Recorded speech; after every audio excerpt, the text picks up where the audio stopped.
como en todo, ¿no? A lo mejor esa fue la parte o el tiempo de esa cultura de la que arqueológicamente se puede tener una prueba, pues de que existía gente en todos lados. O sea, no es que las tierras hayan estado solas, ¿no? O sea, yo considero que desde hace ya algunos miles que estamos hablando, no de 2000 o 3000 años, sino mucho antes de eso. O sea, siempre ha existido gente, porque simplemente ahí están todas los artefactos fuera del lugar que hay en muchas partes, que se conocen como los U-parts. Y esto, pues, o sea, se encuentran martillos, tornillos, diferentes tipos de cosas dentro de las minas de carbón a muchos y muchos metros de profundidad. Entonces, o sea, no, es para mí es ilógico el pensar de que aquí la cultura o una civilización existió apenas en un remoto pasado, ¿no? Sino que tiene Sí. muchísimos años a la par de cualquier parte del mundo, porque pues al ser la tierra es apta para la humanidad, ¿no? Para albergar vida. Entonces es como yo lo pensaba así, es como si nos pusiéramos a pensar de que los animales todos vinieron de África y que hubo un tiempo que aquí en América y en Europa o en cualquier tierra que haya estado por encima del mar en ese momento no existían animales. Entonces que los animales también emigraron o también saben construir barcos o vuelan. Las jirafas vuelan, los perros vuelan. O sea, no, o sea, simplemente es una creación que ha estado aquí, eh, tanto sobre la tierra, dentro de la tierra y en todas partes de esta misma. Ujú. No, sí, pero yo lo que me refería es en el nombre, pues. O sea, el Mississippi no me suena que es de muchos miles de años, pues. Me No, suena más sí. a que la civilización, pero en mi caso yo no lo había escuchado, por eso. Sí, no, lo que pasa Pero es sí tiene que mucho. los ríos, esos, sí tienen miles y a lo mejor hasta millones de años. O Y sea, ya tenían los ese ríos, nombre. no, bueno, claro. Ah, Ahora, ese nombre, lo interesante, si quieren, ahorita ya damos señal, ¿verdad?, para platicar de esto, pero ese nombre, yo creo que se lo dieron a alguna tribu, ¿no? Porque ese nombre, Mississippi, no suena americano. no, no, no. Y de hecho, los americanos lo escriben bien raro, porque lo escriben con doble S, Ujú. mi, sí con doble S, y luego otra vez sí con doble S, y luego doble P y una I. O sea, está rarísimo, no sé cómo se pronuncia ya correctamente en inglés americano, Es como el, pero Así como el chiste. como se escucha en español, es lo mismo a Mississippi. hey, Mississippi, pero se Pero escucha, hasta se oye como italiano, ¿no? es que, fíjate, eso es como lo que pasa en México con Sí, los nombres de los pueblos, que hay lugares donde todos los pueblos tienen nombres ancestrales. Y es lo mismo que pasó acá, porque acá entre lo que fue el norte de México y el sur de Estados Unidos, ahí entre esa parte de América hasta lo que es el Mississippi o los grandes lagos donde se desarrollaron los Dakotas, o sea, muchos grupos culturales. Sí. Entonces había ese espacio en donde entre en medio de esas culturas no había nada. Entonces es como por decir lo que es la zona andina, el sur de México, el centro de México, el norte y sur de Estados Unidos, y de ahí se pasa a los grandes lagos. Y esas eran las cuatro grandes lugares donde prevalecieron culturas, dado en muchas ocasiones a la facilidad de sobrevivencia en de la mayoría de las ocasiones cerca de grandes cuerpos de agua, en especial ríos o lagos, en donde pues sabemos que la humanidad o el ser humano necesita el agua para sobrevivir. Y de la misma forma, al estar cerca de esos cuerpos de agua, los animales también necesitan el agua, entonces los animales se acercan al agua. De la misma forma, ya cuando empezaron a tener un tipo de conocimiento sobre la agricultura, también de la misma forma se buscaban la manera de que fuera más fácil, ¿no? Y en esos lugares, por lo regular, fueron grandes centros culturales. Muy bien, pues luego entrando en materia, ¿eh? Sí, sí, porque dije, ya estamos platicando, dije, yo no Ya vamos vamos, ya vamos en la mitad del programa. Andamos tirando puras palmas. Sí. Bueno, en este momento se supone que nos estamos enlazando a YouTube, aunque yo todavía no veo aquí en mi celular, pero yo creo que no tarda. A lo mejor si ustedes lo tienen a la mano ya. Ya llegó. ¿Ya llegó? Ah, qué Sí. bueno. Bueno, pues entonces, ¿qué tal a todos? Buenas noches. O si nos ven otro día, ¿verdad? Buenos días. Aquí estamos, Julio, Ricardo y Alejandro, una vez más. Saludos a todos y vamos a hablar de Cahokia. Entonces, ¿qué es Cahokia? Bueno, yo traigo información, me imagino que Julio también tiene para aventar para arriba, ¿verdad? Porque es un sitio por allá en Estados Unidos y a lo mejor aquí Ricardo también. Entonces vamos a dejar que Ricardo comience para que suelte lo que trae y luego Julio y yo ahí le terminamos de, de ponerle betún al pastel, ¿no? Adelante, Ricardo. Híjole, yo pensé que ibas a recar con Julio, que sí es. No, Sí, no, es que si le doy la palabra a Julio, capaz de que dice todo y nosotros ya nomás, bueno, pues esperemos que les haya gustado. sí, claro. Ok. Bueno, muy bien, vamos hablando pues de Cahokia, que sí, pues es pues una novedad, algo nuevo para mí, en el término de esas ciudades que bueno, se le conoce como una ciudad perdida en Estados Unidos y que fue fundada para fiestas salvajes, ¿no? Por ahí en el artículo que me encontré, algo así decía. Entonces sí, digo, ya de entrada, pues no sé si es el gancho para que se escuche algo interesante y comiences a investigar un poquito más, Ajá. pero es una ciudad que ya tiene, digamos que es una cultura, este, también digamos que prehispánica y que tiene muchos años ya, o sea, miles de años, ¿no? De asentamiento en el cerca del Mississippi, ahí en el río. Era una ciudad pues muy grande, tenía espacios, tenía plazas, obviamente había mucha gente también y obviamente estaban muy bien organizados. Eh, aproximadamente por la cantidad de gente que llegaron a encontrar en las excavaciones, pues se habla de 2000, como si hubiera más de 2000 habitantes por lo menos en esa ciudad, pero yo creo que era mucho más extensa porque si vemos las tierras en algunas fotografías que aparecen ahí, pues bueno, se ve un lugar muy amplio, muy bien organizado, ya ahorita pues como que está muy bien cubierto porque también ya está protegido por la UNESCO. Entonces, pues bueno, era uno de los, digamos que tiene unos montículos ahí muy impresionantes, ya como legado, obviamente, de esa era precolombina, en el norte de México. Y se dice el norte de México porque creo que no sé si pertenecía todavía a ese territorio que en algún momento fue de este país. Pero bueno, tenían una población aproximadamente de 30,000 personas. O sea que es mucho más de lo que los arqueólogos han encontrado hasta el momento. Y, y más o menos en el año 1050 es cuando estaba en su mayor apogeo, ¿no?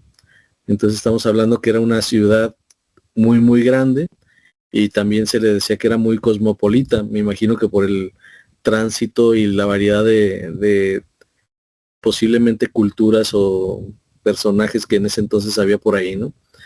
Entonces esos montículos, todos los montículos que estaban ahí eran de tierra, no eran pirámides como las que tenemos acá en México.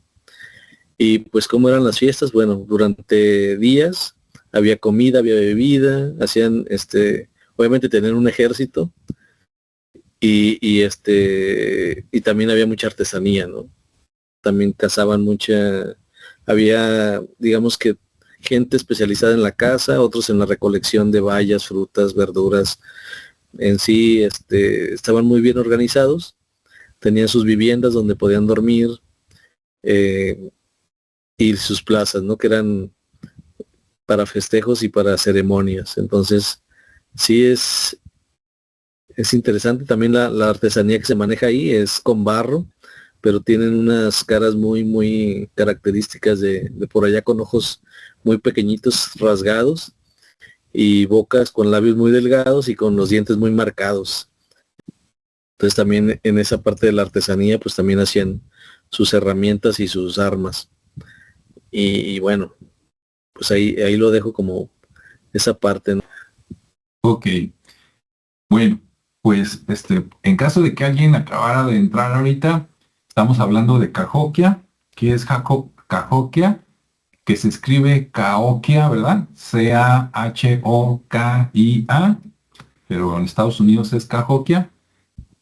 Y es un lugar físico en Estados Unidos, por allá, no tengo el mapa aquí a la mano, pero más o menos a la altura como entre Monterrey y Tamaulipas, caminando derecho, derecho, como que van a Canadá, a la mitad, más o menos a la mitad entre Canadá y México, ¿no? En Estados Unidos.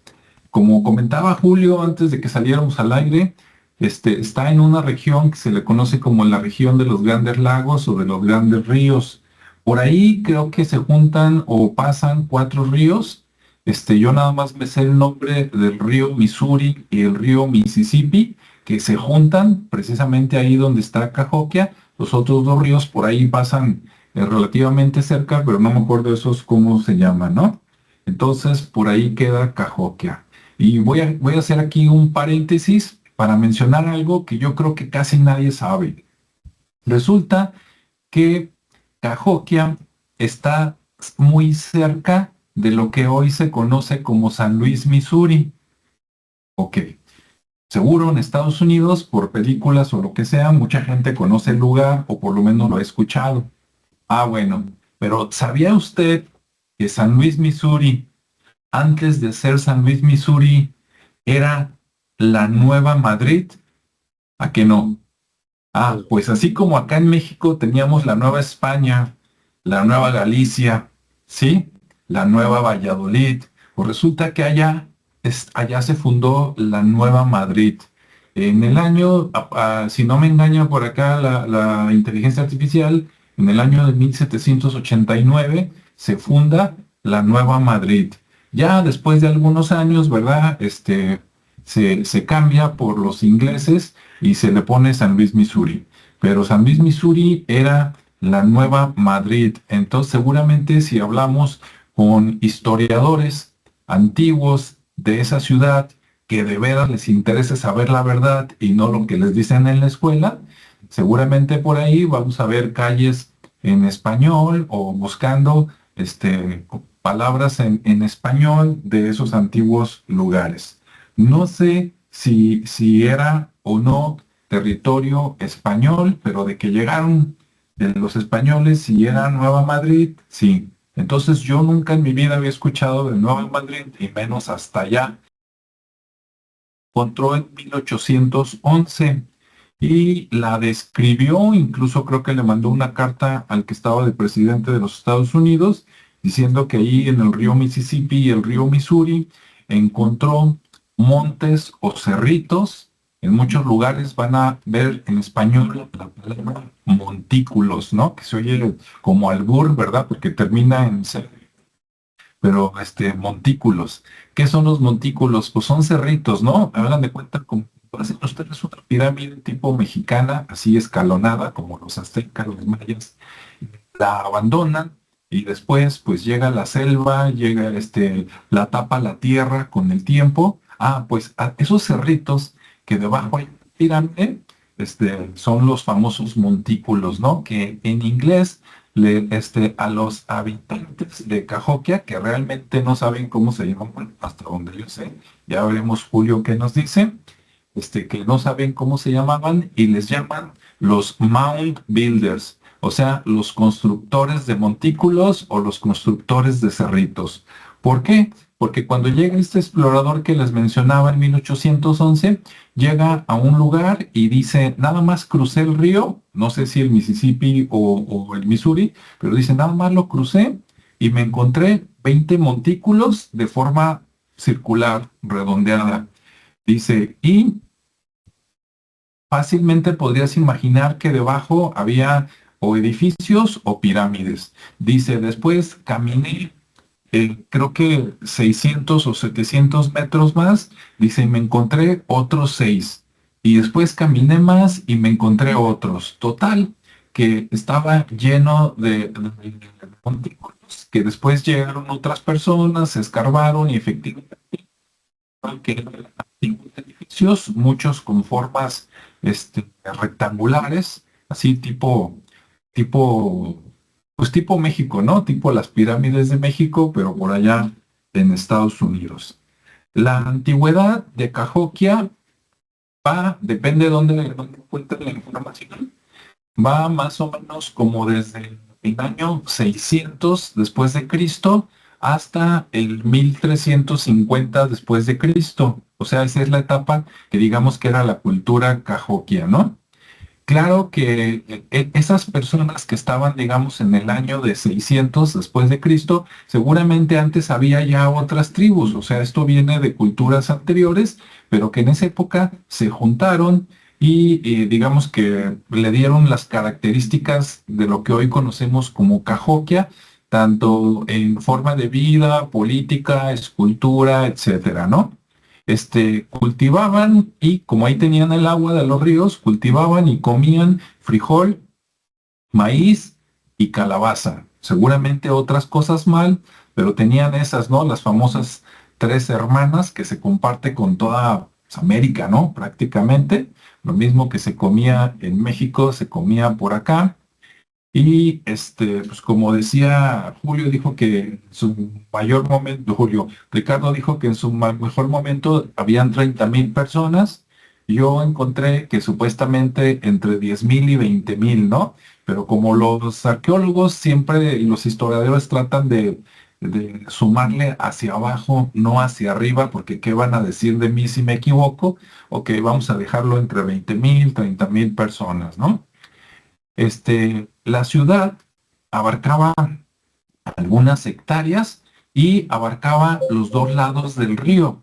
De un lado, digamos que había ciertos barrios y del otro lado estaban otros barrios y estaban bien divididos. O sea, había personas que eran los gobernantes, los gobernados, los artesanos, ¿no? En tal rumbo de la ciudad, los guerreros en otro, los comerciantes en otro. Dicen que por lo que han encontrado, están segurísimos que tenían comercio con gente de Canadá de aquellos tiempos y gente de México. Entonces tenían comercio con lo que hoy conocemos como Canadá y México, estando ahí en los Estados Unidos.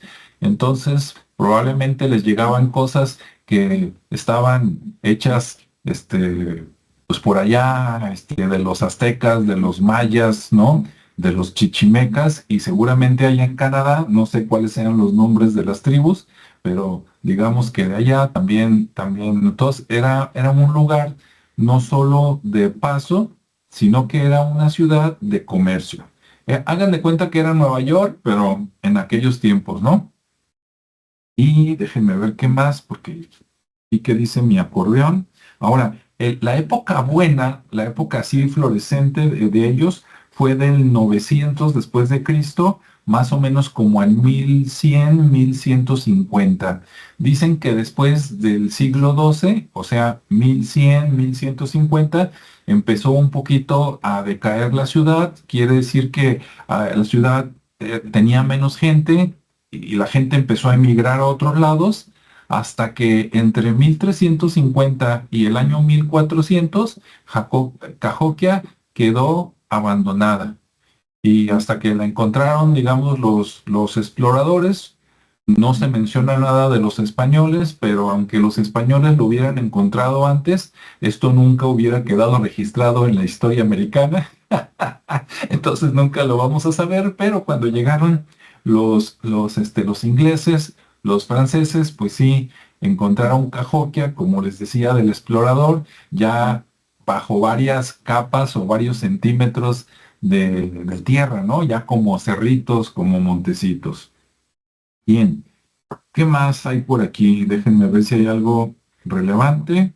¿No? Al montículo más grande, o digamos que a la pirámide más grande, le llaman el Mons Maun, que en español sería como el montículo de los monjes, ¿no? O el montículo de los sacerdotes.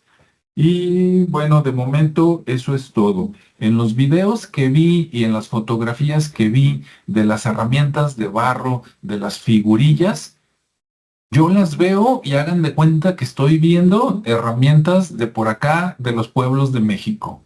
¿Sale? Bueno, hasta aquí mi comentario. Vamos a ver qué nos cuenta Julio. Adelante, Julio. Ok. A ver, ok. Sí, fíjate, Ay, es muy buena toda la información que nos han dado tanto tú como Ricardo. ¿mm? Aquí en una investigación de arqueólogos de de la Universidad de Illinois, ellos consideran que, en primer lugar, que esta ciudad, en lo que fue su esplendor máximo, que sería alrededor del año 1100 de nuestra era, ya Cahokia abarcaría alrededor de 5 millas cuadradas. Tan solo lo que era la ciudad o la metrópoli.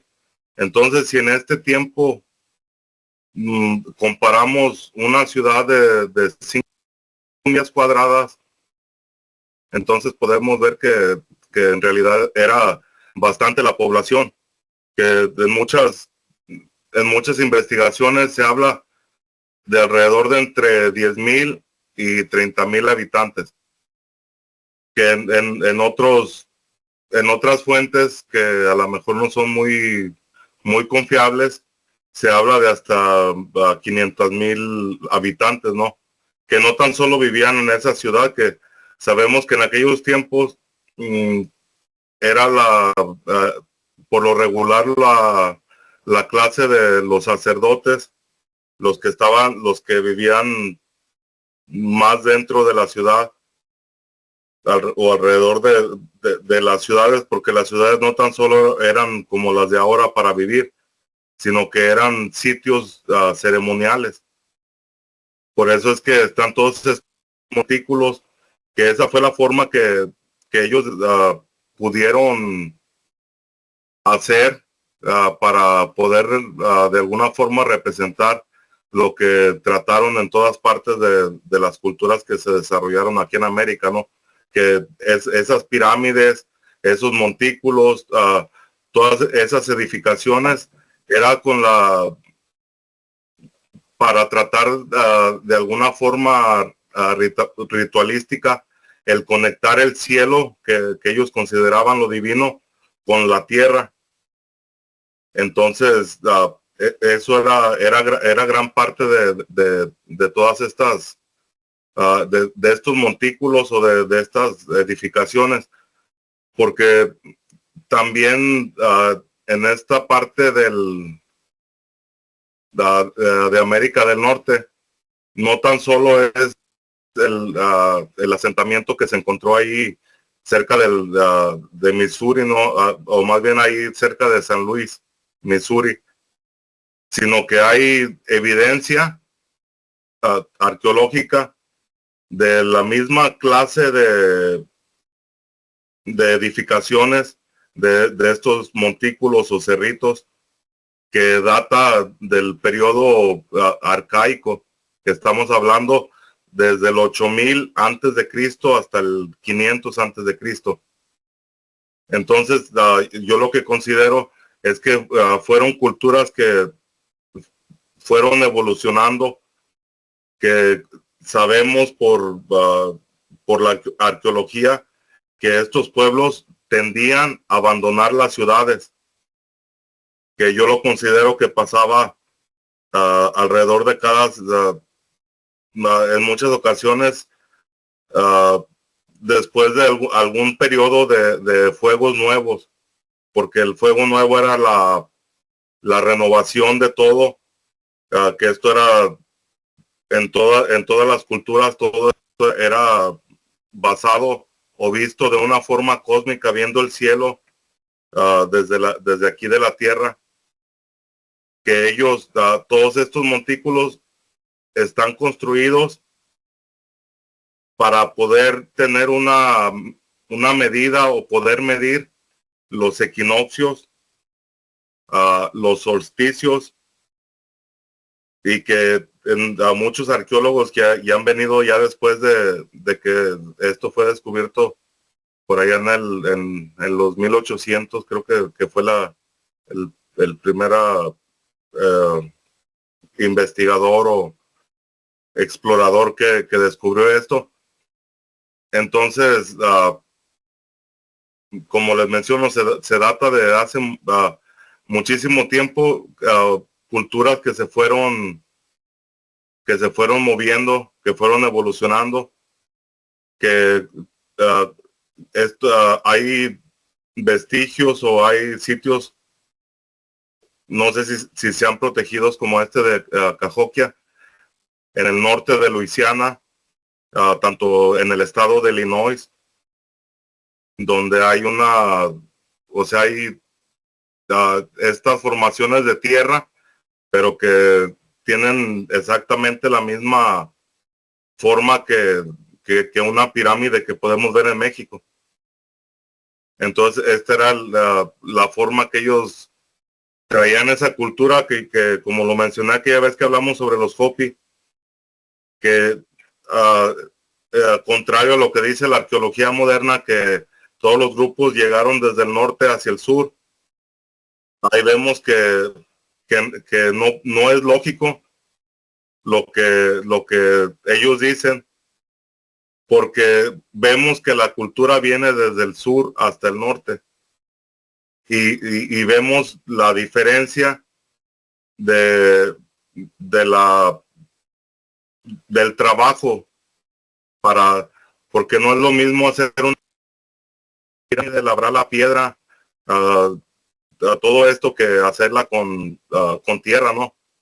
Que de alguna forma era una técnica que tenían ellos muy diferente a lo que conocemos ahora, porque después de tanto tiempo se siguen manteniendo estables estos montículos, que no están cubiertos por vegetación por el tiempo, y o sea, a lo que se muestra en estos sitios arqueológicos, eso es lo que era la estructura en sí, que lo que yo he tratado de investigar y no he podido encontrar es qué es lo que hay dentro de estos montículos,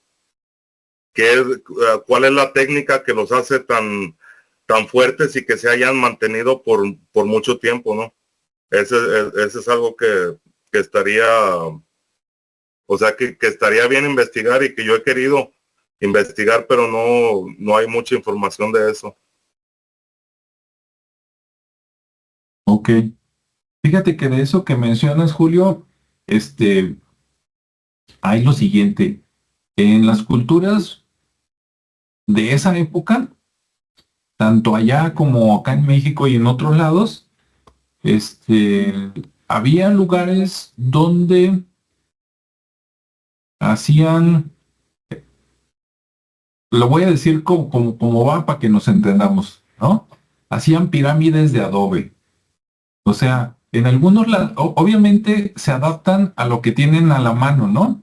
Por ejemplo, acá en México, hay muchos volcanes, hay muchos lugares con obsidiana, y en esos lugares que hay piedra volcánica, normalmente tú ves las pirámides y las hacían con roca, claro, combinado con algo parecido al cemento y recubiertas, ¿no? Con su se me fue el nombre, pero su recubrimiento, como lo que es el enjarre acá en México. Pero en otros lugares, inclusive en México, y creo que tal vez es el caso de Cahokia, a lo mejor cerca no había mucha roca, y entonces, ¿qué hacían?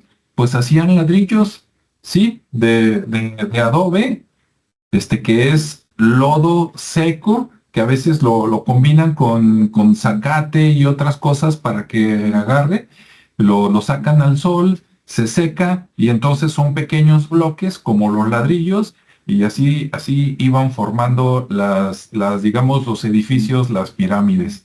Ya que tenían los bloques armados, le daban su pasada con otra capa, digamos, de lodo como recubrimiento y después tal vez con otro tipo de material, lodo combinado con algo que fuera más duro, pues era la capa de afuera, ¿no? Y eso parece que no, pero puede hacer que dure mucho, mucho tiempo. ¿Por qué? Lo que sí no sé es si seguían las construcciones tipo México, que es primero hacían un edificio chiquito y luego encima de ese construían el que sigue y luego encima. El hecho de que quedara el otro adentro le daba más resistencia porque entonces todo estaba encimado en algo y si llovía, aunque con el tiempo algo se desgastaba, pero todo, o sea, no se podía desgajar de un lado, a menos que lo rompieran adrede, porque estaba todo hecho para que cargara el peso en la parte del medio, ¿no? Y hacia abajo. Y como ahí estaba el antiguo edificio, pues le daba mucha fuerza, digamos, ¿no? Y por cierto, el nombre de Cahokia, por acá busqué y dice que eso de Cahokia viene de los Sioux. No quiere decir que los habitantes de Cahokia eran Sioux. A lo mejor sí había, ¿no? O a lo mejor eran los antecesores, pero los Sioux así les decían a los de Cahokia. ¿Y qué significa Cahokia? Según lo que yo encontré, era la gente que vive en la tierra roja o la gente roja. ¿Por qué roja? Buena pregunta. Voy a suponer, y si Julio o Ricardo tienen más información, ahorita me corrigen. Por ejemplo, acá en Jalisco, en México, Jalisco es un estado que tiene muchas regiones con tierra roja. La tierra roja es porque tiene mucho hierro y el hierro le da ese color rojizo. Entonces, yo no sé si en Cahokia sea un lugar de mucho hierro o si les llamaban así porque les gustaba mucho pintar sus casas y a lo mejor hasta ellos su cuerpo con color rojo, ¿no? Pero yo creo que una de las dos cosas, tenía que ser cierta para que les dijeran los hombres de rojo o los hombres que habitan la tierra roja, ¿no? Entonces, bueno, hasta ahí mi comentario. No sé si quieran agregar algo más. Sí, acerca de los minerales, yo lo que sé es que en esa zona, en lo que es Illinois y Mississippi, hay grandes asentamientos de cobre, que hay registros de civilizaciones o culturas de otras partes del mundo cruzando el océano, que ya venían en tiempos muy antiguos, ya venían aquí a América a recolectar minerales, ¿no? Y que todo esto de las pirámides, de los palos de los que habló Ricardo, que también han sido encontrados, todo esto, tanto la alimentación que tenían, podemos ver que ancestralmente el origen del maíz o el maíz más antiguo que se conoce está tanto en México, en Puebla, en la cueva que no recuerdo el nombre, que ahí hay quienes dicen que tiene alrededor de 8,000 años, 9,000 años. Yo he encontrado fuentes que aseguran que por otro tipo de estudios más modernos, que tuviera alrededor de 13,000 años de antigüedad, esa misma especie. Y la otra más antigua que se encuentra con uh, con una antigüedad similar es en la zona andina, más en lo que es Perú. Ahí también se encuentra otra forma de maíz también muy antigua, que todavía está en su forma original, y en vestigios que se han encontrado, y que también nos habla alrededor del mismo tiempo, que sería entre 9,000 y 13,000 años, que muchas veces para seguir todo esto de la arqueología moderna, todo el tiempo tratan de decir que los vestigios en el sur son más, tienen menos antigüedad, ¿verdad? Para basarse en lo que ellos dicen, que la entrada fue por el norte y que del norte se hicieron las culturas. Pero podemos ver que a lo largo de América hubo alrededor de 4 grandes centros culturales, que como se los mencionaba antes de empezar aquí en vivo, que habría sido la zona andina, el sur de México, que es la zona maya entre México, Guatemala, que pudiera haber llegado hasta mucho más al sur y haber alcanzado hasta muchas de las islas del Caribe, que también tenían una influencia maya. Entonces vemos los Andes en el sur, en todo lo que es el sur, existió esta cultura ancestral, a lo mismo que fue el sur de México, a lo mismo que fue el centro de México, el norte y sur de Estados Unidos, el norte de México y sur de Estados Unidos, y lo que fue esta región de los Grandes Lagos, y que más para allá también en lo que es el territorio de Canadá, hubo muchas personas, ¿no? Hubo diferentes culturas, pero que ellos sí todavía eran como, estaban más alejados de todos los centros culturales más grandes, y que no por menospreciar, que también tenían el mismo conocimiento, que yo considero que eso se conocía desde un extremo hasta el otro de América, y que considero también que es la misma gente.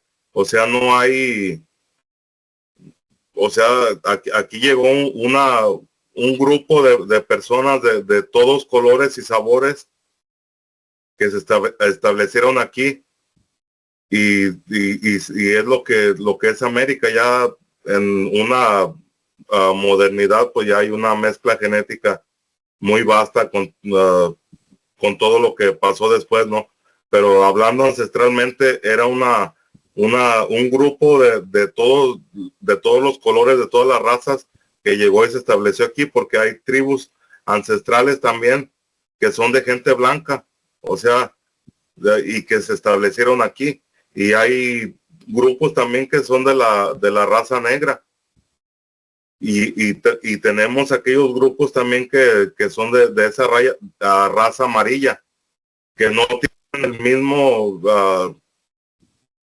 de la fisiología de los asiáticos, pero no por eso dejan de pertenecer a esa raza, y también la raza roja.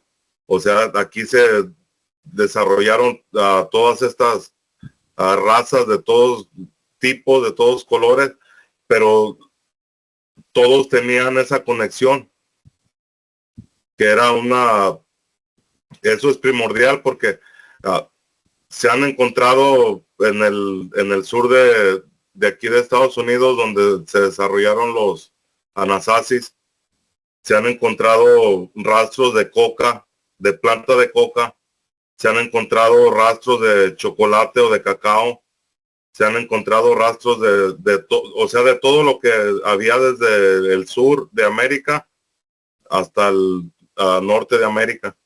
Entonces, existía esa conexión tanto cultural como comercial, y de todas formas. No es que si no tenían el transporte, cómo iban a llegar de una región a otra, pero sí lo hacían, porque en ese tiempo había una condición del ser humano al vivir de una forma natural, que en los relatos Hopis ellos dicen que mandaban a una persona, a un corredor, hasta ellos establecidos a lo mejor entre Arizona, Nuevo México, mandaban a un corredor que fue hasta un lado de la tierra, que ellos consideraban hasta donde empezaba el mar, a que recolectara sal, y luego lo mandaban hasta el otro lado donde había un gran lago a recolectar agua. Y supuestamente esto lo hacían alrededor de 3 semanas. Y ahí podemos ver ya en una época moderna que esto se puede ver en muchas de la tribu Hopi. Hubo personajes que compitieron en carreras y que tenían esta condición y que tenían todo esto, tanto como los, ¿cómo les llaman a estos que están ahí en Chihuahua? Los tarahumaras. Los tarahumaras, ellos también tienen esa condición. Sí. Y que todavía en su ancestralidad o en sus rituales antiguos, todavía siguen haciendo estas carreras y que son muy buenos corredores.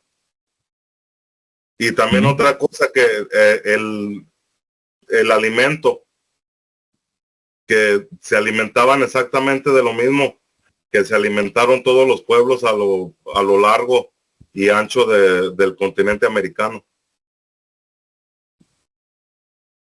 Así es. Ahorita con lo que comentaste, Julio, de los tarahumaras, si ustedes buscan información de los tarahumaras, los han mandado a competiciones internacionales y les ganan a todos los corredores, y los corredores con sus tenis Nike, Puma, Adidas, y los tarahumaras con sus guaraches y a veces descalzos, porque están acostumbrados a caminar o a correr kilómetros, ¿no? Para poder traer agua o al mandado, ¿no? Llévale esta carta a tu abuelo, ¿verdad? ¿Dónde vive el abuelo? Ay, aquí a 60 kilómetros. Entre el cerro, o sea, ¿sí? Entre el cerro y imagínate ya que van en un pavimento o en una pista, haz de cuenta que van corriendo sobre la seda, ¿no? O sea, ¿qué les molesta? Sí.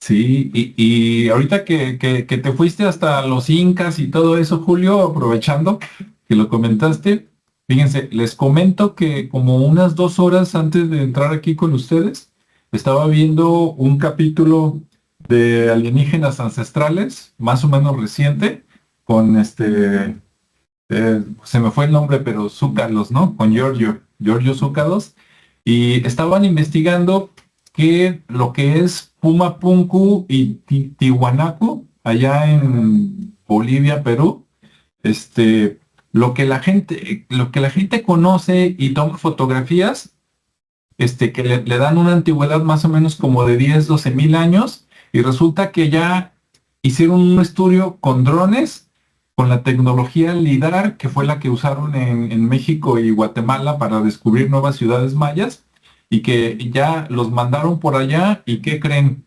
Eso que es antiguo y que todos decimos wow, resulta que con los drones descubrieron que eso que vemos es la parte de arriba que está montado en unos edificios más antiguos que van a tener que escarbar como 10 metros hacia abajo por lo menos para poder descubrirlo. Entonces, si lo que está arriba tiene 12,000 años, lo que está abajo, ¿cuánto tiene? Se va a poner bueno. Cuando esté esa investigación disponible, se las pasamos. Por lo menos otros 12. Ándale. Y Sí, como sí, dice sí. Julio, a ver, ¿de dónde llegaron, verdad? Sí, pues sí. Sí, fíjate, la ciudad de Tiwanaku, en informaciones que no recuerdo el libro en el que leí esto, que creo que fue en no recuerdo. Ahí se hablaba que esta ciudad tendría entre 30,000 y 50,000 años de antigüedad, y que los Hopi, ellos dicen que llegaron a América alrededor de 80,000 años, y que América en ese tiempo fue el continente empezó a resurgir del agua, que también esta historia también está entrelazada, si vemos lo que han sido los reversos magnéticos o físicos del planeta, esto está más o menos entre el mismo tiempo, que los Hopi no contaban en años de que, sino que ellos contaban en estrellas, y esa estrella tiene la recurrencia de mostrarse cada 1000 años, que es más o menos lo que se considera, que es a lo mejor un poco más, un poco menos. Entonces, sí, basándome en esa historia, entonces todo empieza a cuadrar. Y no que tan solo llegó un grupo a Sudamérica, sino yo pienso que paralelamente de estos mismos grupos que llegaron de donde mismo, ya tenían un conocimiento, pero venían sin herramientas, ¿verdad? Porque pasó algo que no esperaban. Entonces llegaron a diferentes partes de América y fue donde formaron las grandes culturas, pero no dejan de ser parte de la misma raza. Por eso es que todo el tiempo recalco de que eran personas de todas las razas, para no causar esto de, yo me siento más porque yo soy mexicano, no porque tengo la raza esta, no, sino que a todas las razas de las que existen originalmente, que está marcado en todas las culturas, que es la blanca, la negra, la roja, la amarilla. Todas estas razas originalmente estuvieron aquí en América desde alrededor de hace 80,000 años, que es lo que yo considero. Entonces hubo personas o civilizaciones, como aquí nos está hablando, alrededor de los montículos más antiguos, alrededor de 8,000 años. Y que aparte, por lo regular, el auge o el centro, tanto del norte como del sur de América, fue un lugar, que eso está alrededor, en Sudamérica, alrededor del Titicaca, y acá en México está alrededor de lo que era el lago de Texcoco, ¿no? Que ahí fue donde fue el mayor auge de la cultura, tanto en el norte como en el sur. Y ya después los otros pueblos eran parte de esas culturas, que todavía tenían ese conocimiento, pero que a lo mejor todavía no, o más bien no tenían los elementos para construir de la misma forma, y que usaban todo lo que estaba alrededor, porque todos estos montículos, todas estas cosas están alineadas, al igual que las pirámides, norte, sur, este, oeste, están alineadas con algunas constelaciones. Entonces ese conocimiento no es en vano, sino que más bien era transmitido. Entonces todas estas personas eran lo mismo. Sí.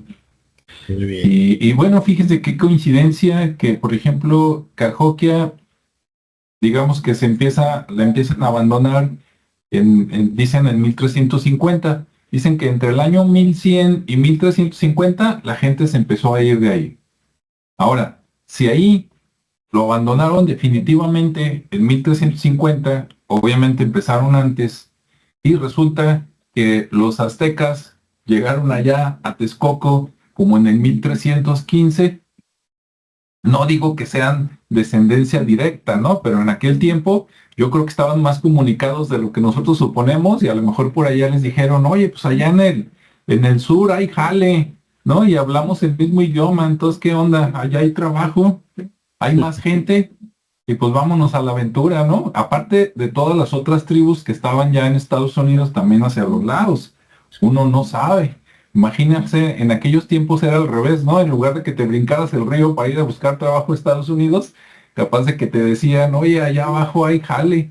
Acá en Jalisco van a decir, ay, qué pornográfico, pero pues se tenía que decir y se dijo.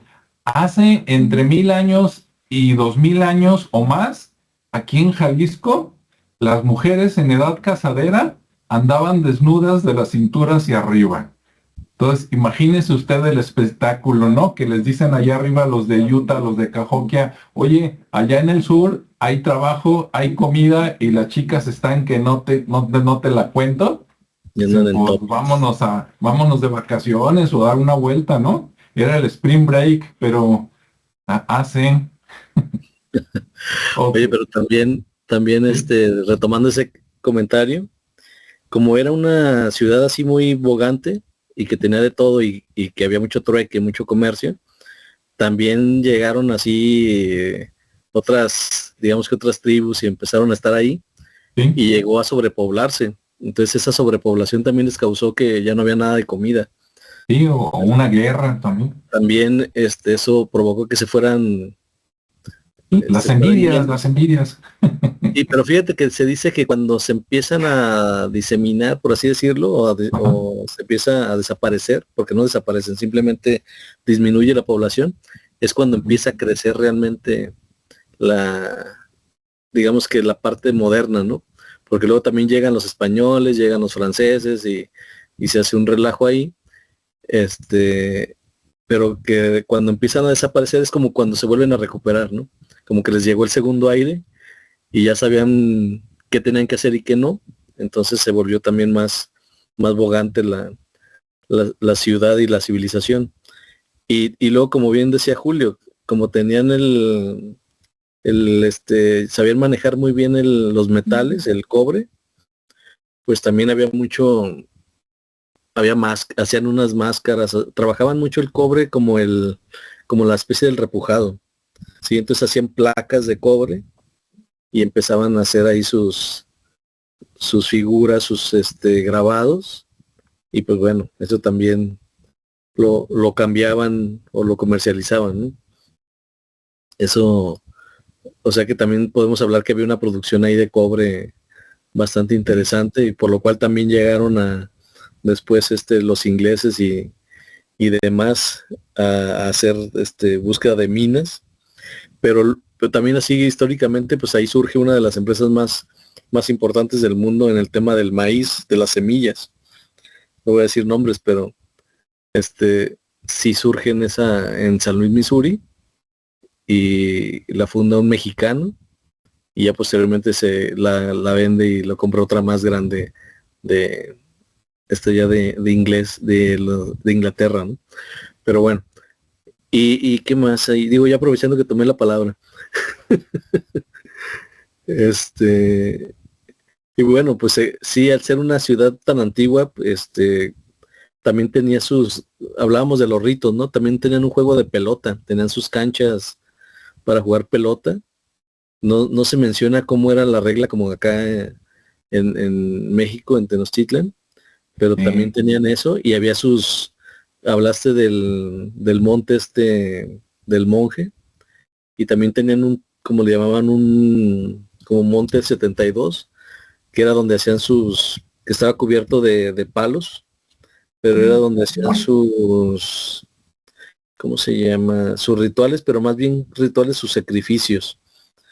Sí, entonces ahí había un área cubierta para hacer sus sacrificios, y pues también había una sección donde hacían los entierros, ¿no? De los que venían del sacrificio, pues luego los llevaban a una zona a sepultar, por así decirlo. Y bueno, pues ya después viene el tema de la parte de decadencia, pues precisamente por lo que comentaba, por una sobrepoblación, pero que después ya se recupera y continúa, ¿no? Con su ciclo. Pero sí es una civilización muy antigua. O sea, está interesante. Sí, y ahorita que dijiste del juego, déjate platico cómo es porque lo vi en un video. Ya. Ahora, no me acaba de convencer totalmente, pero es más o menos así. Resulta que los jugadores agarraban unas lanzas. Esas lanzas no eran para cazar animales o algo así, eran para jugar. Eran como ahora en las Olimpiadas, ¿no? Del lanzamiento de jabalina. Entonces, así eran las lanzas. Y tenían una como rueda, no sé si era hecha de qué material, pero de alguna roca resistente, y tenía un agujero, era como una rueda, más o menos de este tamaño. Y esa rueda supuestamente la hacían rodar. No sé si la hacían rodar en lo planito o la soltaban desde una pirámide o algo así, pero el chiste es de que se iba rápido. Y donde, vamos a suponer que fuera en una pirámide, la arrojaban desde arriba, agarraba mucho vuelo y a lo mejor se detenía a los 200, 300 metros. Y ellos con la jabalina tenían que lanzarla y la jabalina que quedara más cerca del aro ganara. Entonces está Ok. interesante el jueguito. Pues sí, y luego si era el lanzamiento cruzado de jabalina. Ese No, te tocaba y- no, todos estaban del Ah, mismo lado, si no ya se hubieran matado, ¿no? Entonces dejaban hasta que se detenía, la hacían rodar y hasta que se detenía, pues ya estaba la fila, ¿no? De los porque participantes y a ver el primero y no, pues hasta la mitad, el que sigue, ¿no? Y así hasta que todos tiraban su lanza y después iban a ver a medir cuál quedaba más cerquita y ese se llevaba un premio. A lo mejor a la pero pues, muchacha, ¿no? ajá, o era sacrificado, ¿no? No, no, no. Y nadie ganaba. Oye, pero ¿por qué le llamarían pelota, no? Porque si no era pelota y era un aro, Sí, no, no era porque pelota, era, ajá, dicen que era un aro. ¿De sí, qué era el aro? No sé, pero está interesante. Digo, en una de esas y con el comercio, capaz de que hasta les traían hule de los mayas y a lo mejor tenía hule, ¿no? de caucho, Pero sí. se me hace interesante que te platiquen todo, después de tanto tiempo, ¿no? Tantos siglos que han pasado, que tengan ese recuerdo de que así era el jueguito, pues me parece muy interesante. Sí, Sí. mira, ahorita recordé que empecé a hablar acerca de los palos que Ujú, había, que había hablado Ricardo y no terminé de decirle.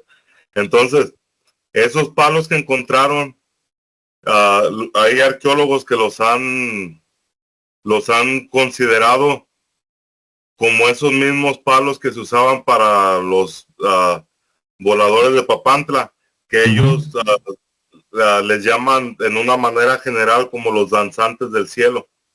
ujú. Y hay varios sitios que se han encontrado este tipo de palos que simplemente están ahí y que yo pienso que han estado ahí porque ellos tenían una forma de curarlos, de tratar la madera para que resistiera mucho tiempo. Entonces también es otra cosa que está ligada directamente con muchas de las culturas, al menos en lo que conozco, culturas que se desarrollaron desde el sur de México hasta, podemos ver que hasta lo que es el Mississippi, acá en donde, o sea, mucha gente considera, mismos arqueólogos consideran que era unas culturas muy diferentes, muy aparte, y que podemos ver que no es tanto así, sino que había mucha comunicación y había mucho comercio que está arqueológicamente también ahí en evidencia. Y pues es bueno no hablar de esto para darnos cuenta y para tomar una visión diferente de lo que fue nuestro pasado simplemente. Sí, interesante. Así es. Y bueno, ya para despedirnos, dos cosas. Primero les voy a dar una idea loca y luego les voy a decir en qué museos pueden ver cosas de Cahokia, ¿no? Bien, idea loca. Lo de los voladores de Papantla o los danzantes del cielo, ¿verdad? O los voladores del cielo. Sí, era todo, hasta la fecha, todo un evento especial, ¿no? Ya sea que bajara una sola persona o que bajaran los cuatro, que norte, sur, este, oeste, o que aire, fuego, lo que usted guste, ¿no? Ahora, yo soy muy práctico, la verdad, yo no creo mucho en los dioses antiguos y todo eso, se los digo de corazón, pero a lo mejor sí, a lo mejor existieron y yo soy el que está mal, ¿no? Pero quiero imaginarme en un evento así de los voladores de Papantla, ¿no? En un palo enorme de 30 metros, donde van bajando mientras el de arriba está tocando el tamborcito, pero cuando llegan, en lugar de que, los dioses o lo que sea, yo digo, hay otros lugares edificios más chiquitos que tienen un palo más chiquito. Esos palos chiquitos, si tú intentas hacer ahí un volador, como está tan cerca del cielo, se va a matar y se va a descalabrar. Entonces, el otro era el gran evento y cuando llegaban abajo, era el momento de usar los otros que no eran de voladores, eran molinos para moler los granos. Entonces, ya sea con animales o sin animales, en esos edificios redondos más chiquitos estaba el palo central, pero nada más era como de 2, 3 metros, y entonces le ponían otras argollas, o sea, algo así que daba vuelta, y entonces abajo ponían los granos ahí, encima le ponían como un disco que apretaban y luego ya le daban vuelta y iban desgranando el maíz, el elote y todo lo que necesitaban.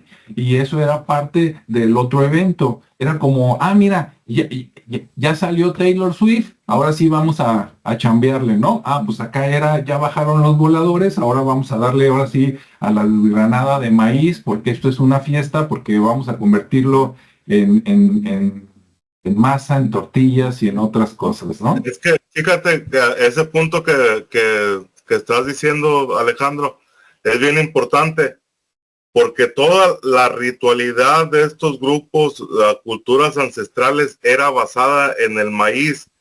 Es todo lo que mucho de lo que nos enseña está basado en una metáfora hablando del maíz. Tanto así que ellos, no recuerdo la palabra en agua, pero en aquellos tiempos se le llamaba al cementerio el sembradero de hombres. Y por eso es que se considera que desde esos tiempos que uno tiene esa reencarnación, porque ¿qué es lo que pasa? Cuando nace de una semilla, nace la planta. Cuando la planta muere, deja la semilla.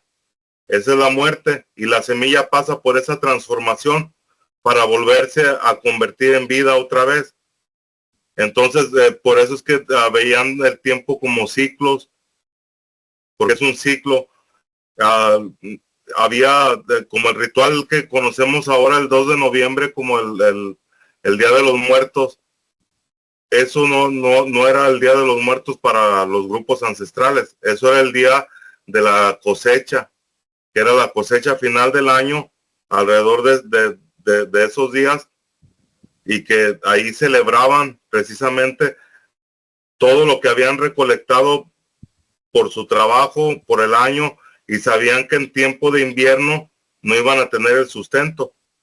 Y pues me imagino que esto ya eran grandes grupos sociales en donde pues todo el tiempo tiene que haber una organización.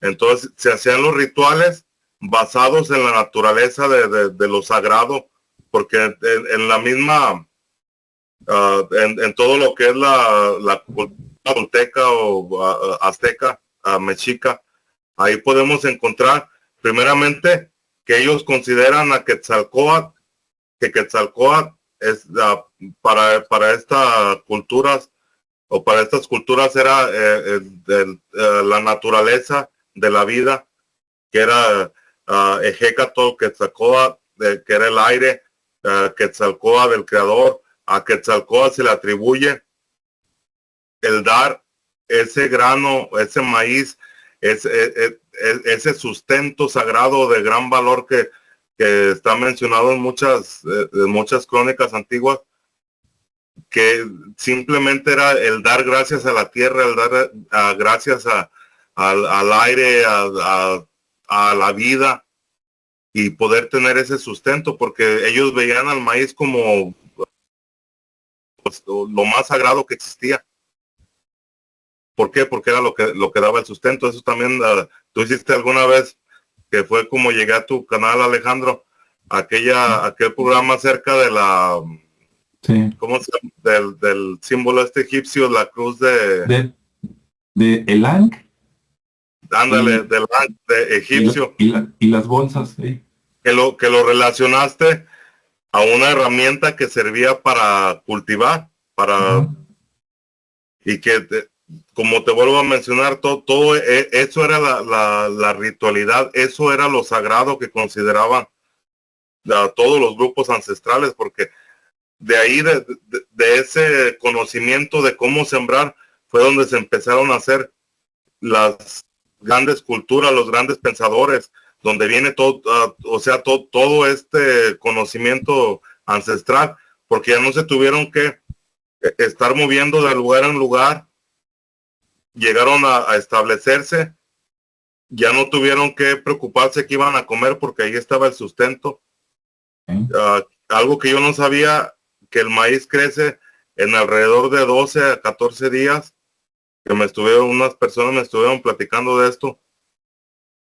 No sé si sea cierto, pero es lo que ellos me contaron, que es lo que se tarda en crecer un maíz, de acuerdo a lo que ellos conocen, que aquí ya están haciendo sus pruebas a ver si funciona de la misma manera, que se me hace algo que yo no conozco cerca de la siembra, entonces no sé. No sé si sea cierto, así que en 15 días, pero más o menos como en un mes, sí. Yo veo que plantan, a lo mejor ya que salió la planta, a lo mejor a los 15 días está la mazorca de maíz, pero así de hacer el hoyo, echar la semilla y que crezca la planta en época de lluvias, ¿verdad? Que es cuando debes de sembrarla, poquito antes. Yo creo que como un mes más o menos. Pero hasta que ya están en la forma que lo puedes comer. Pues mira, ahorita más o menos en esta época, creo que es la época de sembrar maíz y más o menos la cosecha típica acá es entre agosto, septiembre y octubre. Entonces sería como mes y medio más o menos. Sí, es lo que Pero yo no tengo el conocimiento, nunca, sí, no, o sea, nunca tuve esa experiencia, o si la tuve no recuerdo. Entonces se me hizo algo como que, pues como que es muy rápido, ¿no? Yo creo que ni una lechuga, ni una zanahoria, nada, o sea, nada crece así tan a lo rápido. mejor, modificado genéticamente o con muy buen abono o algo, puede ser. Sí, pero como quiera, si dura, vamos a decir 2 meses, y con algún tipo de mecanismo de riego que lo pudieras mantener, o sea, cuántas cosechas de maíz pudieras tener en un año, ¿no? Que yo me imagino que y que otra cosa también de eso, que abandonaban las ciudades, yo también pienso es porque ellos también conocían los ciclos de la tierra, o más bien empezaron a darse cuenta que de tanto trabajar la tierra llega a un tiempo que La ya tienes no que puede, dejar descansar. simplemente le estás robando todos los nutrientes, que es lo que hace que crezca la planta. Sí. Entonces también yo pienso que por eso es que hay ciudades que supuestamente las abandonaban, que dicen, no, es que aquí llegaron los extraterrestres, o que los demonios o los gigantes, todo esto, pero simplemente es porque se iban de ahí porque ya la tierra ya no producía. Entonces se dieron cuenta, o a lo mejor ya conocían, que tenían que haber periodos, ¿no? Entre lo que le podía sacar a la tierra. Sí. A lo mejor ya sabían de que no, para que se recupere son 20 años. Ah, pues vámonos a otro lado, ¿no? Sí. Y a lo mejor, fíjate, después de irse a otro lado, a lo mejor ya al saber, si tenían ya ese conocimiento, entonces volvían a regresar a la misma ciudad. Entonces, por eso es que a muchas de las dataciones, por lo regular que se hacen por medio del carbono 14, datan a tiempos muy remotos, o a muy cercanos, más bien dicho, muy Sí. cercanos a nuestra era, pero no están considerando que a lo mejor ellos ya tenían ese conocimiento, y entonces se iban, a lo mejor tenían 20 ciudades, y se movían de una ciudad a otra, y después de mucho tiempo volvían a regresar a la misma ciudad que a lo mejor muchas generaciones antes habían ocupado, pero que simplemente ellos tenían el conocimiento mediante la tradición oral, que esto ha sido algo que ha funcionado muy bien a lo largo de los siglos. Y volví, porque yo he escuchado mucho esto en artículos, en PDFs que leo acerca de culturas ancestrales, y por lo regular muchos de ellos, cuando llegan al último lugar que conocemos nosotros, ellos van buscando llegar al lugar de sus ancestros. Ujú. Entonces, como, o sea, existiera una migración constante, o hubiera existido una migración constante de grupos, diferentes grupos culturales, todos basados en la misma ritualidad, en el mismo conocimiento, llevando consigo las semillas, tanto de maíz como frijol y calabaza, que ahora ya, como les digo, yo no tengo experiencia, pero esto sí lo he leído, que estos tres productos se ayudan entre sí, que uno causa más hidrógeno y el otro necesita más hidrógeno. Entonces llevan unos pasos, que primero vas a sembrar después después este. Y ellos ya conocían esto, algo que apenas estamos o conocemos en la actualidad. Sí, sí, sí. Cómo combinar también que tantos años sembramos maíz, tantos frijol para que se recupere el piso, todo eso. Imagínate que tuvieran el conocimiento de, ya va a cambiar el campo magnético. Ah, pues ahora las tierras buenas van a estar a 200 kilómetros, pues vámonos para allá. Yo pienso que por eso, esa es la razón de que todo lo construían en base a la medición del sol, porque si nos ponemos a ver, sin tener ningún aparato o ningún tipo de tecnología avanzada, el sol sería el único punto de referencia que tendríamos para saber en dónde está la Tierra. Ujú. Que si la Tierra se moviera un poquito para un lado, y tú sabes y tienes la experiencia de saber por mucho tiempo de qué lado sale el sol exactamente. Si vives entre las montañas, tú sabes que el sol sale en esa montaña, entre esas dos montañas, y se va a meter allá en aquella otra montaña. Sí. Entonces, por eso es que hacían esos marcadores, para tener esa visión más exacta acerca del sol, que más bien no era para ver cómo el sol se movía, porque más bien era para ver en dónde estaba la Tierra. Ujú. Muy interesante. Buena idea. Bien, pues los museos donde pueden ver más cosas de Cahokia son los siguientes, para los que viven en Estados Unidos o que van a visitar Estados Unidos, y resulta que no nada más están ahí en Cahokia, sino que están en otros estados. Tenemos el Cahokia Mounds State Historic Site, o sea, el sitio histórico del estado de Cahokia, cerca del lugar arqueológico.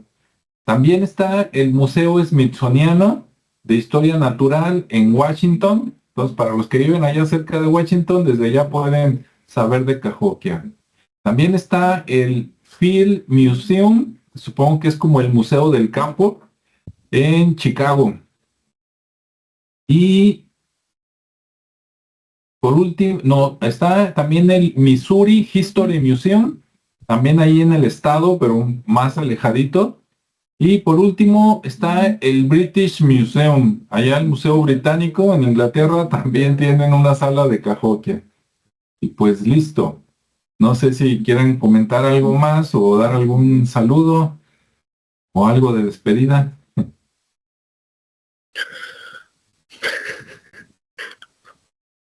Pues bueno, estábamos hablando del maíz y luego ya, Sí. no, pues nada, simplemente que, pues ahí está una nueva cultura, ¿no? Que estábamos conociendo, Cahokia. Creo que también la vinculan con el antiguo Aztlán, pero ya vimos que no. no es como la ruta, pero bueno, es cosa de seguirle investigando y checarse esos museos. Me imagino que el Smithsoniano ha de estar bueno, porque esos Sí, acaparan todo. y siempre se llevan todo casualmente, ¿eh? Sí. Así es. Julio, ¿tienes algún conocido que viva por allá cerca de Cahokia? A lo mejor sí, pero no sé si sean muy interesados en esas cosas, ¿no? Que pues no a todos nos interesan estos temas. Y yo, pues, aunque viva aquí, nunca he tenido la oportunidad de ir a estos centros.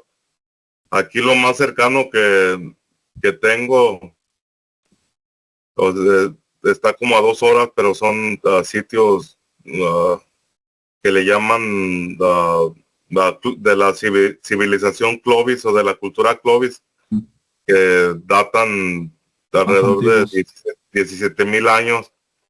Y hay uno, pero es muy difícil. Yo he tratado de ir a ese sitio y es como un tipo de parque estatal. Entonces llegas, pero ellos tienen un cupo limitado de personas. Y yo la primera vez fui y dije, no, pues no voy a ir, ahí voy manejando. Son casi poquito más de 2 horas. Llegué, manejé y hay una puerta así como automática. Y pues yo vi que todos estaban ahí formados, me formé. Ya como a la hora abrieron la puerta, ya era como la 1 de la tarde y supuestamente es un sitio grande que hay caminos que puedas hacer senderismo, Ujú. está el sitio arqueológico, entonces a mí todo el tiempo me gusta ir a, a caminar, ¿no? Aunque no sea sitio arqueológico, pero ir a caminar, explorar. Y dije, pues ya la hice, ¿no? Ya me dejaron entrar y todo, y llego ahí y me dice, ¿dónde está tu pase? Le dije, no, pues no tengo pase. No, es que este día es dedicado simplemente a las personas que tienen un pase. Y pues, ¿cómo agarro ese pase? No, que tienes que una bola de trámites que, bueno, ya me regresé, dije, para la otra llego con pase. Ya me puse a ver ahí, ¿no? Que en tal día es entrada general.